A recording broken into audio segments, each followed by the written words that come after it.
श्री कृष्ण गोविंद हरे मुरारी, हे नाथ नारायण वासुदेव, जिह्वे पिब स्वामृतमेतदेव,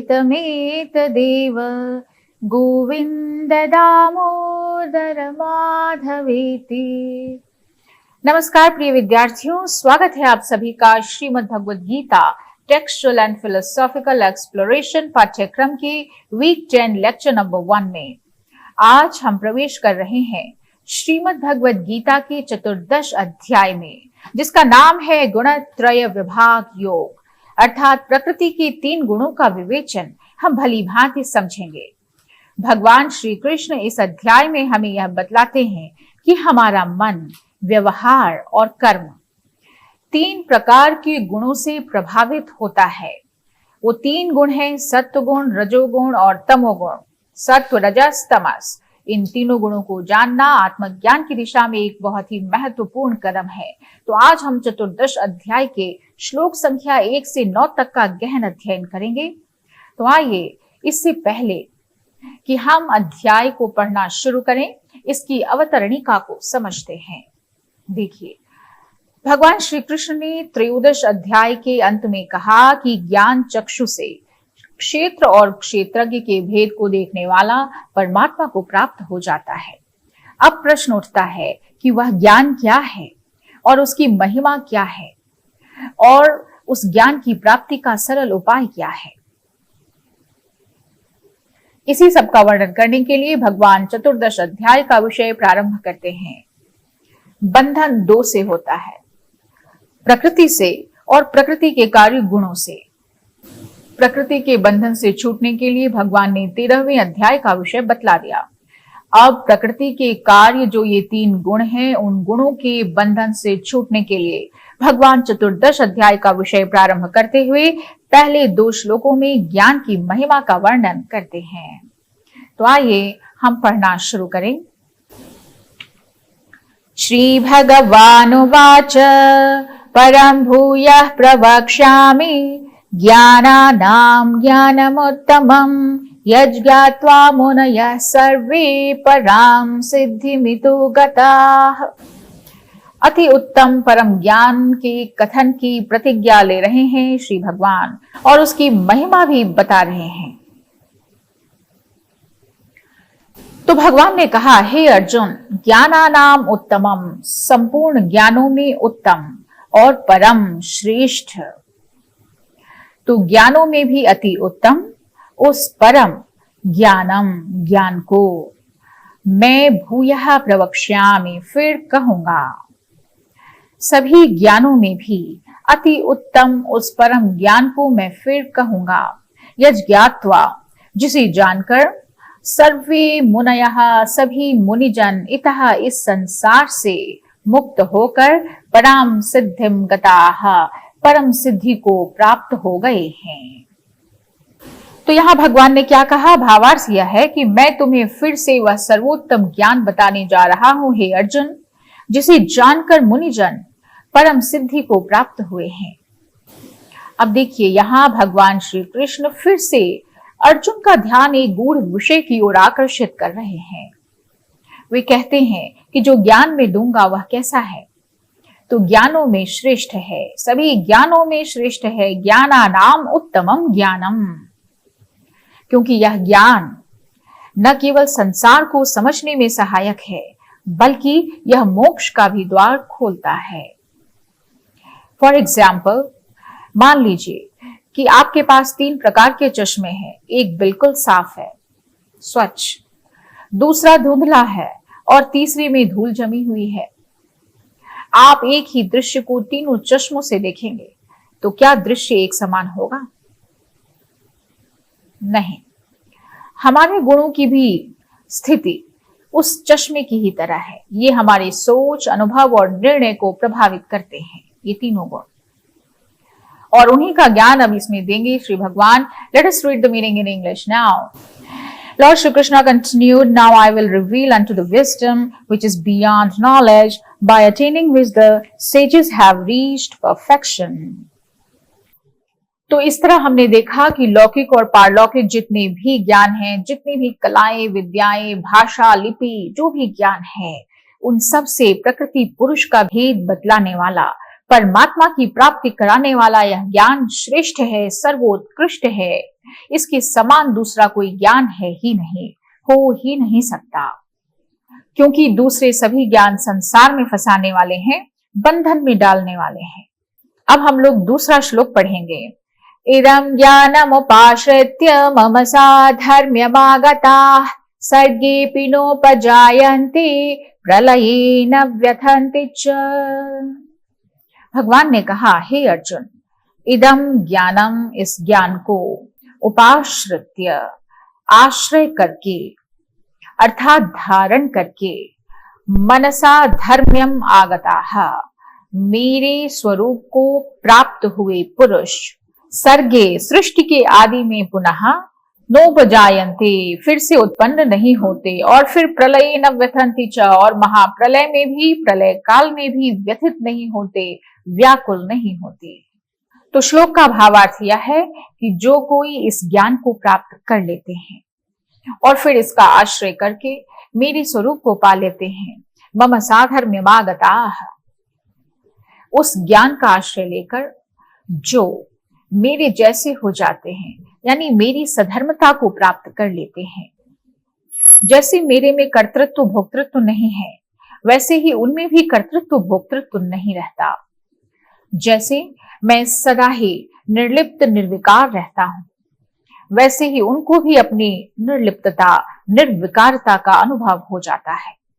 तो इस तरह के जो ज्ञानी मनुष्य हैं, वे सर्गेऽपि नोपजायन्ते, वे महासर्ग के आरंभ में भी उत्पन्न नहीं होते, अर्थात उनको फिर कर्म पर वश होकर शरीर धारण नहीं करना होता। फिर कहा, प्रलये न व्यथन्ति च, और महाप्रलय में भी जब चराचर सभी प्राणी अग्नि से भस्म हो जाते हैं, समुद्र के बढ़ जाने से संपूर्ण पृथ्वी डूब जाती है, 14 लोकों में, भुवनों में हलचल मच जाती है, हाहाकार मच जाता है, सभी प्राणी दुखी होते हैं, नष्ट होते हैं, लेकिन उस समय महाप्रलय में भी इन ज्ञानी महापुरुषों को कोई दुख नहीं होता, उनमें कोई हलचल नहीं होती, कोई विकार नहीं होता। वे महापुरुष जिस तत्व को प्राप्त हो गए हैं, उस तत्व में हलचल विकार है ही नहीं, तो फिर वे महापुरुष व्यथित कैसे हो सकते हैं? नहीं हो सकते। यहाँ मम साधर्म्यमागताः, यानी जो कोई मनुष्य इस ज्ञान का आश्रय करके, मम साधर्म्यमागताः अर्थात मेरी सहधर्मिता को जो प्राप्त कर चुके हैं, यानी जैसे परमात्मा सच्चिद आनंद स्वरूप है, वैसे ही उनको प्राप्त होने वाले ज्ञानी पुरुष भी सच्चिद आनंद स्वरूप हो जाते हैं। तो कहने का तात्पर्य यह है कि जो कोई इस ज्ञान को प्राप्त कर लेते हैं, वे मेरे स्वरूप को पा लेते हैं। वे सृष्टि में पुनर्जन्म नहीं लेते और प्रलय में दुखी नहीं होते।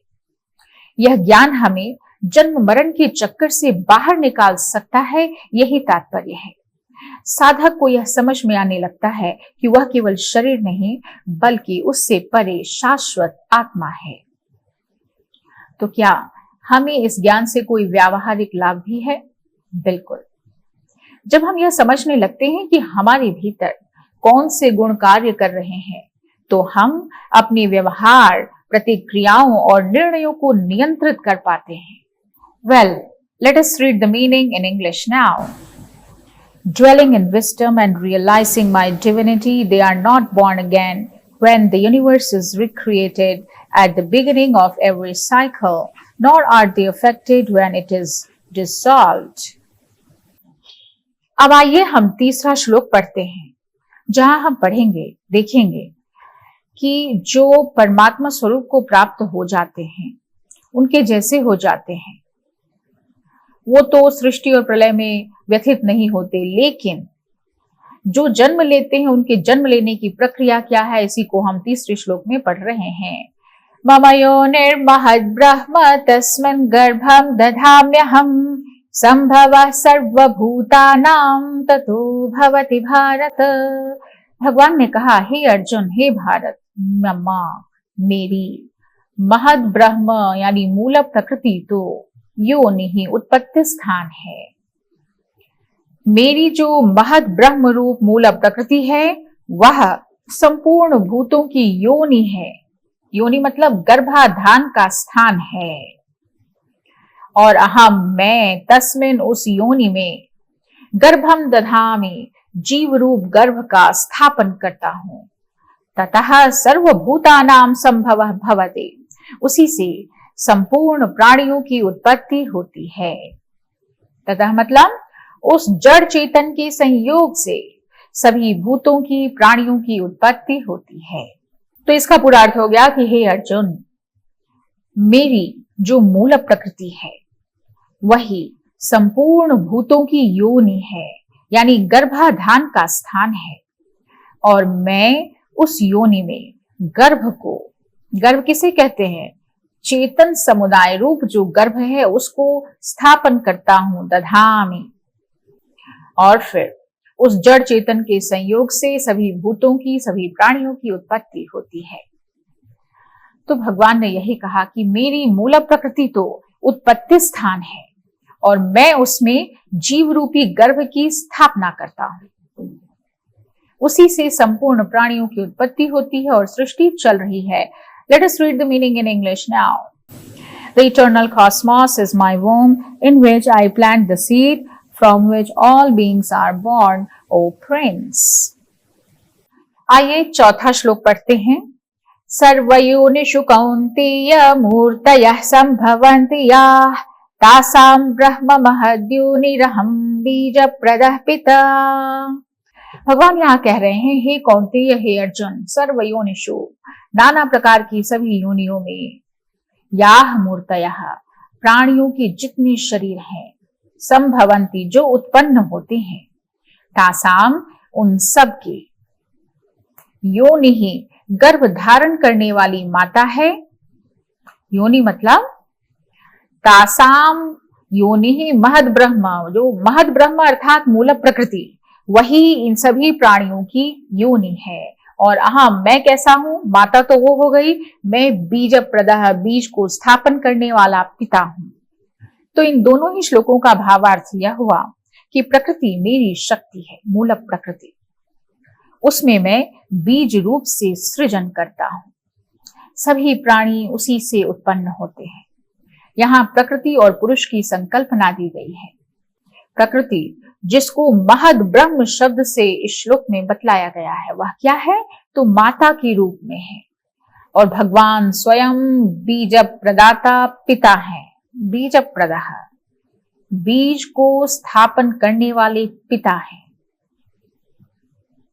उदाहरण के लिए जैसे एक किसान है और वो बीज बोता है और धरती उसे उगाती है, वैसे ही आत्मा और प्रकृति का मिलन जीव सृष्टि को जन्म देता है। अब आप सोचिए, क्या हम अपने जीवन में कभी इन दो तत्वों को पहचान पाए हैं? क्या हमने कभी सोचा है कि हमारे भीतर चल रही प्रवृत्तियां किसी अदृश्य बीज और धरती के मिलन की देन है? इस श्लोक को आइए जरा और अच्छे से समझें। जब भगवान कह रहे हैं कि सभी योनियों में प्राणियों के जितने भी शरीर पैदा होते हैं उन सब की मूल प्रकृति तो माता है और मैं उन सब का पिता हूं जो बीज स्थापित करता है। अब जरा इसे ऐसे समझिए कि ये प्राणी कितने प्रकार के हो सकते हैं। जो भी प्राणी जिनको हम भूत कहते हैं वो कितने प्रकार के हो सकते हैं प्राणी? तो 4 प्रकार के प्राणी हो सकते हैं। जरायुज, अंडज, स्वेदज, उद्भिज। जरायुज प्राणी कौन है? तो जो जेड़ के साथ पैदा होते हैं, जैसे मनुष्य, जैसे पशु, जो जेड़ के साथ पैदा होते हैं। अंडज कौन है? जो अंडे से उत्पन्न होते हैं, जैसे पक्षी है, जैसे सर्प है। स्वेदज, स्वेद मतलब पसीना, पसीने से उत्पन्न होने वाले ये जो लीख हैं, जू हैं, खटमल हैं, यही सब। और उद्भिज, पृथ्वी को फोड़कर उत्पन्न होने वाले, जैसे वृक्ष हैं, लताएं हैं, गुल्म हैं, तरु हैं। सभी प्राणियों की उत्पत्ति के लिए ये 4 खानी है और इन एक एक खानी से लाखों योनियां पैदा होती हैं और उन लाखों योनियों में से एक एक योनि में भी जो प्राणी पैदा होते हैं उन सब की आकृति अलग होती है। एक योनि में, एक जाति में पैदा होने वाले प्राणियों की आकृति में भी आप देखेंगे स्थूल भेद होता है, सूक्ष्म भेद होता है, यानी एक समान आकृति किसी को भी नहीं मिलती। आप देखिए कितना वैविध्य। आप एक मनुष्य योनि को ले लीजिए, अरबों खरबों वर्षों से न जाने कितने शरीर पैदा हो रहे हैं, पर आज तक किसी भी मनुष्य की आकृति परस्पर हूबहू तो नहीं मिलती है, थोड़ा बहुत अंतर रह ही जाता है इवन ट्विंस में। तो ये जो 4 खानी है, 84 लाख योनियां हैं, ये तो शरीर पैदा होने के स्थान है। और उन सब योनियों का जो उत्पत्ति स्थान है, जो माता के स्थान में है, वो कौन है? तो महद ब्रह्म यानी मूल प्रकृति। और उस मूल प्रकृति में जीव रूप बीज का स्थापन करने वाला पिता कौन है? तो वो कह रहे हैं कि मैं स्वयं हूं। Let us read the meaning in English now. O illustrious son of Kunti, through whatever wombs men are born, it is the spirit itself that conceives, and I am their father. अब अगला श्लोक जिसमें भगवान कहते हैं कि परमात्मा और प्रकृति के संयोग से उत्पन्न होने वाले जीव भी प्रकृतिजन्य गुणों से कैसे बंधते हैं। सत्वं रजस्तम इति गुणाः प्रकृति संभवाः निबध्नन्ति महाबाहो देहि देहि नमव्ययम्। भगवान ने कहा, हे महाबाहो, हे अर्जुन, सत्वम रजस्तम इति, सत्वगुण, रजोगुण और तमोगुण ये प्रकृति संभवाः गुणाः, ये प्रकृति से उत्पन्न 3 गुण हैं। और ये तीनों ही गुण देहिनम अविनाशी उस जीवात्मा को देहि निबध्नन्ति शरीर में बांध देते हैं। यानी हे अर्जुन, प्रकृति से उत्पन्न होने वाले सत्व, रजस और तमस ये 3 गुण हैं जो अविनाशी देही जीवात्मा को देह में, शरीर में बांध देते हैं। तो हमें देह में बांधता कौन है? यही प्रकृति जन्य 3 गुण, सत्व गुण, रजोगुण और तमोगुण। एक शब्द में कहें तो सत्व, रजस, तमस। तो यहां समझने वाली बात यह है कि तीसरे और चौथे श्लोक में जिस मूल प्रकृति को महद ब्रह्म के नाम से भगवान ने कहा, उसी मूल प्रकृति से सत्वगुण, रजोगुण और तमोगुण ये 3 गुण पैदा होते हैं। यहाँ इति पद का तात्पर्य यह है कि इन 3 गुणों से अनंत सृष्टि पैदा होती है और इन 3 गुणों के तारतम्य से प्राणियों के अनेक भेद हो जाते हैं। पर गुण जो है वो न 2 है न 4 है, मूल रूप से 3 ही है। और ये तीनों ही गुण अविनाशी देही यानी आत्मा को देह में बांधने का काम करते हैं। तो इसका भावार्थ हुआ कि प्रकृति से उत्पन्न 3 गुण सत्व, रजस, तमस जीवात्मा को शरीर में बांध कर रखते हैं। अब मूल प्रश्न यह उठता है कि ये 3 गुण है क्या? सत्व, रजस, तमस। तो सत्व मतलब जो प्रकाश, संतुलन, रजस क्रिया, इच्छा और द्वंद्व का गुण है, तमस आलस्य, अज्ञान और जड़ता का गुण है। उदाहरण के लिए एक विद्यार्थी जो सुबह उठकर ध्यान करता है, ईमानदारी से अपनी पढ़ाई करता है, सत्व गुणी है। जो केवल कंपटीशन के लिए, प्रतियोगिता की भावना के लिए, दूसरों से आगे निकलने की होड़ में पढ़ाई करता है, चंचल है, वो रजोगुणी है। और जो पढ़ाई को टालता है, दिन भर सोता है, पड़ा रहता है, वह तमोगुणी है। Let us read the meaning in English now. Purity, passion and ignorance are the qualities which the law of nature bring forth. They fetter the free spirit in all beings. अब हम पढ़ेंगे 6ठा श्लोक, जहां सत्व गुण के द्वारा जीवात्मा को कैसे बांधा जाता है इसको बतला रहे हैं भगवान। तत्र सत्वं निर्मलत्वात् प्रकाशकमनामयं सुखसंगेन बध्नाति ज्ञान संगेन चानघ। यहां जब हमने यह समझ लिया कि सत्व गुण, रजोगुण, तमोगुण के द्वारा देही बंध जाता है, तो अब इन 3 गुणों में से सत्व गुण का स्वरूप और उसके बांधने का प्रकार इस श्लोक से बता रहे हैं श्री भगवान। तो भगवान क्या कह रहे हैं? अनघ, निष्पाप, हे अर्जुन, तत्र इन 3 गुणों में से सत्वम जो सत्व गुण है वह कैसा है? निर्मल होने के कारण, स्वच्छ होने के कारण, प्रकाशकम प्रकाशक है, और अनामयम यानी निर्विकार है, और सुख संगेन च वह सुख की आसक्ति से और ज्ञान संगेन ज्ञान की आसक्ति से बधनाति बांधता है, देही को बांधता है।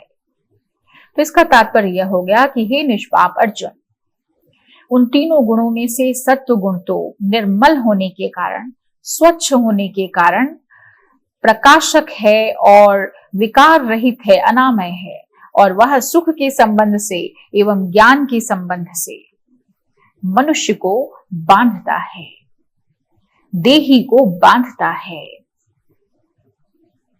कहां बांधता है? शरीर में बांधता है। तो तात्पर्य यह है कि सत्व गुण देखिए निर्मल है, प्रकाशक है और अनामय है, यानी विकार रहित है, और वो सुख और ज्ञान से बांधता है। सत्व गुण भी बंधन का कारण हो सकता है अगर हम सुख और ज्ञान के अहंकार में फंस जाएं। तो प्रश्न यह है कि क्या सत्व गुण भी बंधन देता है? जी हाँ। यदि मान लीजिए कि आपके अंदर बहुत ज्ञान है और मन में आ जाए मैं तो ज्ञानी हूं, और फिर सुख मिल रहा है, यानी आपके अंदर शांति है, आप सोचे वाह मैं कितना शांत हूं, तो इस भावना से आप जैसे ही जुड़े, संग हुआ, तो इससे आप में बंधन आ जाएगा। अब सत्व गुण को कहा निर्मल, यानी मल रहित है। रजोगुण तमोगुण की तरह सत्व में मलिनता नहीं है, बल्कि यह निर्मल है, यानी परमात्म तत्व का ज्ञान कराने में सहायक है। दूसरा क्या कहा? प्रकाशकम, यानी सत्व गुण निर्मल और स्वच्छ होने के कारण प्रकाशक है, प्रकाश करने वाला है। जैसे प्रकाश के अंतर्गत वस्तुएं साफ साफ दिखती हैं, वैसे ही सत्व गुण की अधिकता होने से रजोगुण और तमोगुण की वृत्तियां साफ साफ दिखती हैं। सत्व गुण की वृद्धि होने पर इंद्रियों में प्रकाश होता है, चेतना और हल्कापन, ये कुछ विशेषता से प्रतीत होते हैं, जिससे पारमार्थिक विषय हो या लौकिक विषय हो, हम उसे अच्छे से समझ सकते हैं, हमारी बुद्धि भी पूरा पूरा काम कर रही होती है। और फिर कहा सत्वगुण के लिए अनामयम, यानी सत्वगुण रजस और तमस की अपेक्षा विकार रहित है, यानी अनामयम है, विकार रहित है, निर्विकार है। तो वास्तव में प्रकृति का कार्य होने से यह पूरी तरह से निर्विकार तो नहीं हो सकती, सर्वथा निर्विकार नहीं हो सकती। सर्वथा निर्विकार तो अपना ही स्वरूप है, परमार्थ तत्व ही है जो गुणातीत है, लेकिन परमात्म तत्व की प्राप्ति में सहायक होने से भगवान ने सत्व गुण को भी विकार रहित कह दिया है। और सुख संगेन बन्नादे ज्ञान संगेन चानक, इसके तात्पर्य को और अच्छे से समझें कि जब अंतःकरण में सात्विक वृत्ति होती है, कोई विकार नहीं होता, तो एक सुख मिलता है, शांति मिलती है। उस समय साधक के मन में यह विचार आता है कि ऐसा सुख हरदम बना रहे, यह शांति हमेशा बनी रहे और ऐसी निर्विकारता हमेशा बनी रहे। लेकिन जब यह सुख शांति निर्विकारता नहीं रहती, तब साधक को अच्छा नहीं लगता, और यह अच्छा लगना और अच्छा नहीं लगना, यही सत्वगुण के सुख में आ सकती है जो बांधने वाली है। फिर इसी तरह से जब साधक को ज्ञान हो जाता है सत्वगुण की बदौलत, तो उसके मन में आता है कि यह ज्ञान हमेशा बना रहे, और यह ज्ञान में आसक्ति है जो बांधने वाली है। Well, let us read the meaning in English now. O sinless one, of these purity being luminous, strong and invulnerable, binds one by its yearning for happiness and illumination. आइए अब पढ़ते हैं 7वां श्लोक, जहां रजोगुण का स्वरूप और उसका बांधने का प्रकार कैसा है, इसको हम समझेंगे। रजो रागात्मकं विद्धि तृष्णा संग समुद्भवम् तन्निबध्नाति कौन्तेय कर्म संगेन देहिनम्। हे कौन्तेय, हे अर्जुन, तृष्णा संग समुद्भवम्, कामना और आसक्ति से उत्पन्न, तृष्णा और आसक्ति को पैदा करने वाला रजः रजोगुण, उसको कैसा समझो? रागात्मकम विद्धि, राग स्वरूप समझो। और वह रजोगुण कर्म संगीन, कर्म की आसक्ति से देहिनम निबध्नाति, देही को, जीवात्मा को बांधता है। तो इसको ऐसे समझिए, रजो रागात्मकम विद्धि, रजोगुण राग स्वरूप है। किसी व्यक्ति, वस्तु, परिस्थिति, क्रिया, घटना आदि में जो एक प्रियता पैदा होती है, राग पैदा होता है, वही रजोगुण का स्वरूप है। अब रागात्मकम कहने का आशय यह है कि जैसे स्वर्ण के आभूषण स्वर्णमय होते हैं, वैसे ही रजोगुण रागमय है, तो यह रागमय रजोगुण है, राग ही उसका स्वरूप है। और फिर कहा तृष्णा संग समुद्भवम, यानी इस रजोगुण से तृष्णा पैदा होती है और फिर उस तृष्णा से वस्तु आदि में संग पैदा होता है। संग मतलब आसक्ति पैदा होती है। तो तृष्णा संग समुद्भवम, यहां देखिए व्याकरण के अनुसार तृष्णा संग समुद्भवम इस पद के दो अर्थ होते हैं, जिससे तृष्णा और आसक्ति पैदा होती है, यानी तृष्णा और आसक्ति को पैदा करने वाला। और दूसरा अर्थ क्या होगा? जो तृष्णा और आसक्ति से पैदा होता है, यानी तृष्णा और आसक्ति से पैदा होने वाला। तो इन दोनों ही अर्थों में हमें इसे समझना है। जैसे बीज है और वृक्ष है, ये अन्योन्य कारण है, यानी बीज से वृक्ष पैदा होता है और फिर वृक्ष से बहुत से बीज पैदा हो जाते हैं। ऐसे ही राग स्वरूप रजोगुण से तृष्णा और आसक्ति बढ़ती है और तृष्णा और आसक्ति से फिर रजोगुण भी बहुत बढ़ जाता है। जैसे कहते हैं ना, पहले मुर्गी हुई कि पहले अंडा हुआ, दोनों अन्योन्य कारण। तो इसलिए यहां दोनों ही अर्थ हम ले सकते हैं। तृष्णा आसक्ति को उत्पन्न करने वाला रजोगुण और तृष्णा आसक्ति से उत्पन्न होने वाला रजोगुण। और फिर अंत में यह जो रजोगुण है वह कर्म संगेन देहिनम बध्नाति, कर्मों के संग से मनुष्य को बांधता है। कर्मों की आसक्ति से मनुष्य को, शरीरधारी जीव को बांधता है। यानी रजोगुण के बढ़ने पर ज्यों ज्यों तृष्णा बढ़ती है, ज्यों ज्यों आसक्ति बढ़ती है, त्यों त्यों मनुष्य की कर्म करने की प्रवृत्ति भी बढ़ती है। और कर्म करने की प्रवृत्ति बढ़ने से मनुष्य नए नए कर्म करना शुरू कर देता है और फिर वह रात दिन इस प्रवृत्ति में ही फंसा रहता है।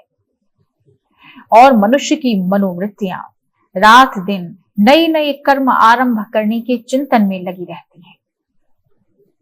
ऐसी अवस्था में उसे अपने कल्याण का अवसर प्राप्त नहीं होता। इस तरह रजोगुण कर्मों की सुखासक्ति से शरीरी को, जीव को बांध देता है, यानी जन्म मरण की ओर ले चलता है। Let us read the English meaning now. Passion engendered by thirst for pleasure and attachment binds the soul through its fondness for activity. आइए अब हम पढ़ते हैं 8वां श्लोक, जहां भगवान बताएंगे कि तमोगुण के द्वारा जीवात्मा कैसे बंधता है। तमस्त्वज्ञानजं विद्धि मोहनं सर्वदेहिनां प्रमादालस्य निद्राभ्यस्तन्निबध्नाति भारत। यहाँ तमोगुण का स्वरूप और उसके बांधने का प्रकार क्या है, इसी बात को भगवान ने बताया है। तो अर्थ देखते हैं। भारत, हे भरतवंशी अर्जुन, सर्वदेहिनाम, सभी देहधारियों को, मोहनम, मोहित करने वाले, तमस्तु, तमोगुण को तो अज्ञानजम विद्धि, अज्ञान से उत्पन्न समझो। यानी यह तमोगुण अज्ञान से उत्पन्न होता है, ऐसा जानो। फिर कह रहे हैं तत् वह प्रमाद आलस्य निद्रा भी, प्रमाद आलस्य और निद्रा के द्वारा निबध्नाति, देह के साथ अपना संबंध मानने वाले जीव को बांध देता है, बांधता है। तो इसका सीधा अर्थ हो गया कि हे अर्जुन, सभी जीवों को मोहित करने वाले तमोगुण को तुम अज्ञान से उत्पन्न होने वाला समझो। और वह तमोगुण प्रमाद, आलस्य एवं निद्रा के द्वारा बांधता है। तो भावार्थ यह है कि तमोगुण अज्ञान से उत्पन्न होता है और मोह, अज्ञान और निद्रा से वह जीव को बांधता है। यदि कोई व्यक्ति लगातार निष्क्रिय है, कार्य के प्रति उदासीन है, जानबूझकर मोह में फंसा हुआ है, तो वह तमोगुण से ग्रस्त है। अब आपसे प्रश्न है, क्या तमोगुण कभी उपयोगी हो सकता है? Let us read the meaning in English now. But ignorance, the product of darkness, stupefies the senses in all embodied beings, binding them by chains of folly, indolence and lethargy. तो इस तरह से हमने देखा कि सत्वगुण, रजोगुण और तमोगुण तीनों ही गुण मनुष्य को बांधते हैं, पर इनके बांधने के प्रकार में कुछ फर्क है। सत्वगुण और रजोगुण संग से बांधते हैं, आसक्ति से बांधते हैं। सत्वगुण सुख और ज्ञान की आसक्ति से बांधता है, वहीं रजोगुण कर्मों की आसक्ति से बांधता है। इसलिए यहां बताया कि सुख संग और ज्ञान संग सत्व गुण में और कर्म संग रजोगुण में है। लेकिन आपने क्या ध्यान दिया कि तमोगुण में संग का उच्चारण ही नहीं किया, क्योंकि तमोगुण कैसा है? मोहनात्मक। यहां किसी का संग ही नहीं है, आसक्ति करने की जरूरत ही नहीं पड़ती। यह तो स्वरूप से ही बांधने वाला है, मोहनात्मक है। तो आशय यह है कि सत्वगुण और रजोगुण तो संग से, आसक्ति से बांधते हैं, सुखासक्ति वगैरह से, लेकिन तमोगुण तो अपने स्वरूप से ही बांधने वाला होता है। तो इसलिए समझना यह है कि अगर सुख की आसक्ति न हो और ज्ञान का अभिमान न हो तो सुख और ज्ञान बांधने वाले नहीं होते, बल्कि वो गुणातीत कर देते हैं। ऐसे ही कर्म और कर्म फल में अगर आसक्ति न हो तो वह कर्म भी बांधने वाला नहीं होता, बल्कि परमात्म तत्व की प्राप्ति कराने वाला ही होता है। तो ये तीनों ही गुण प्रकृति के कार्य हैं और जीव स्वयं प्रकृति और उसके कार्य इन गुणों से सर्वथा रहित है। गुणों के साथ संबंध जोड़ने के कारण ही वह स्वयं निर्लिप्त होता हुआ भी, गुणातीत होता हुआ भी गुणों के द्वारा बंध जाता है, सिर्फ संबंध जोड़ने के कारण। इसलिए अपनी वास्तविक स्वरूप का लक्ष्य रखने से ही साधक गुणों के बंधन से छूट सकता है। अब हम देखेंगे 9वां श्लोक, जहां भगवान यह बताते हैं कि बांधने से पहले तीनों गुण क्या करते हैं। सत्वं सुखे संजयति रजः कर्मणि भारत ज्ञानमावृत्य तु तमः प्रमादे संजयत्युत। हे भारत, हे अर्जुन, सत्वं सुखे, सत्वगुण सुख में संजयति लगाता है, सत्वगुण सुख में लगाता है, और रजः कर्मणि रजोगुण कर्म में लगाता है, तथा तमस्तु, और जो तमोगुण है वह ज्ञान अमावृत्य, ज्ञान को ढक करके प्रमादे संजयति, प्रमाद में लगा देता है। तो इसका अर्थ हो गया कि हे भरतवंशी अर्जुन, सत्वगुण सुख में, रजोगुण कर्म में लगाकर मनुष्य पर संजयति यानी विजय प्राप्त करते हैं, परंतु जो तमोगुण है वो ज्ञान को ढककर प्रमाद में लगाकर मनुष्य पर विजय प्राप्त करता है, संजयति। तो यहाँ भावार्थ क्या हुआ कि सत्व सुख में, रजस कर्म में और तमस प्रमाद में लगाता है और फिर हम पर विजय प्राप्त करता है, हमें बांधता है। तो हम सभी इन तीन गुणों के सम्मिश्रण से बंधे हुए होते हैं। आइए इसका विश्लेषण करें। हम सभी सत्वगुण, रजोगुण और तमोगुण के सम्मिश्रण से बंधे हुए हैं। सत्वगुण क्या है कि हमें आत्मिक सुख चाहिए, रजस क्या है हमें कार्य करना है, हमें कुछ पाना है, और तमस क्या है हमें कुछ भी नहीं करना, बस पड़े रहने दो।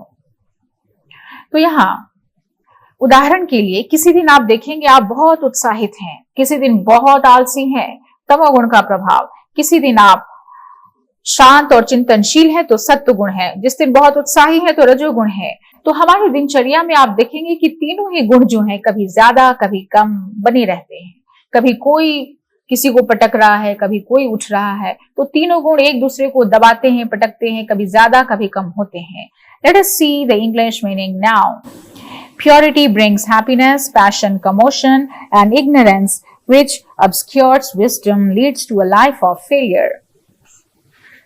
तो प्रिय विद्यार्थियों, आज आपने जाना कि प्रकृति के तीन गुण हैं, सत्व रजस तमस, और ये तीनों गुण कैसे हमारे जीवन को नियंत्रित करते हैं और कैसे ये तीनों ही गुण आत्मा को शरीर में बांधते हैं।